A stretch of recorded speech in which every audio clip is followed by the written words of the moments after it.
Washington was general and father of our nation. He survived the war in office, but died planting his plantation. And John Adams, as vice president, did less than he expected, and doing less as president did not get reelected. And Jefferson sought liberty against all forms of tyranny. He saw things democratically and built a university.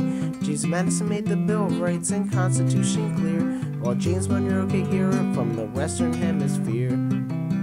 Through accusations of corruption, Quincy Adams' term was tried in state and corrupt politics until the day that he had died. And Andrew Jackson, every man believed that Congress stank, while Van Buren did all he could to break his federal bank.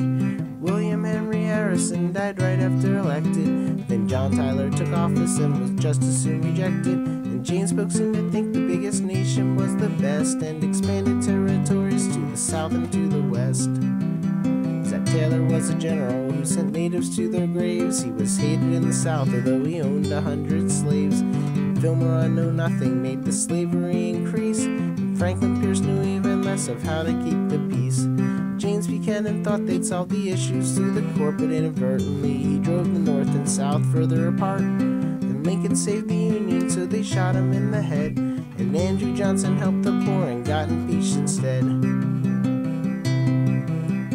Grant seemed quite a bit confused, yet resolutely firm, and not sure what he was doing. Got to serve a second term, and on winning the election, Hayes was woken with the news. Then he moved into the White House and he dumped out all the booze. Garfield fought corruption till the day they shot him dead. Chester Arthur learned the lesson and he did what Congress said. Grover Cleveland was elected twice to 2 terms, not consecutive. Between $1 billion was spent with Harrison as executive. McKinley raising tariffs underwent assassination so that Teddy Trustbus Roosevelt could build a stronger nation. And John Taft as a lawyer tried to hold us to the bar, and Woodrow Wilson picked for peace would lead us into war. Warren Harding was exploited by corrupt associations. Calvin Coolidge brought in riches without any innovation. Hoover made depression through humanity relief. And 4 terms Theodore Roosevelt was picked commanding chief. Truman seemed to think that social practice should be fair. He bombed Koreans on the ground and he bombed Japs through the air. And Dwight D. Eisenhower warred in order to make peace. He made the nation stronger and he helped the fighting cease. Kennedy and civil rights were shot right in the face. Lyndon Johnson went to Vietnam and also outer space.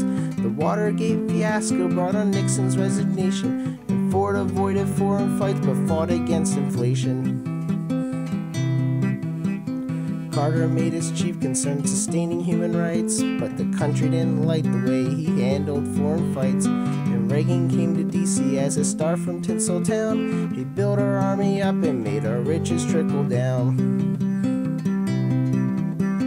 Herbert Walker Bush made us become the world police, and despite domestic trouble we saw foreign fighting cease. And Clinton helped our economic woes get regulated, but he had some legal issues with the women that he dated.